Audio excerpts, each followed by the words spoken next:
నవీపేటలో జరిగిన ఒక పెళ్లి వేడుకలో మటన్ ముక్కల కోసం ఇరు వర్గాలు ఒకరికొకరు కొట్టుకున్నారు. రోడ్డుపైకి వచ్చి రాళ్లు కర్రలతో పరస్పర దాడులు చేసుకున్నారు.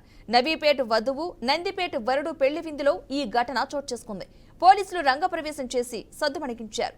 గాయపడిన వారికి నిజామాబాద్ ప్రభుత్వ హాస్పిటల్కు తరలించారు. గొడవకు పాల్పడిన 19 మందిపై పోలీసులు కేసు నమోదు చేశారు.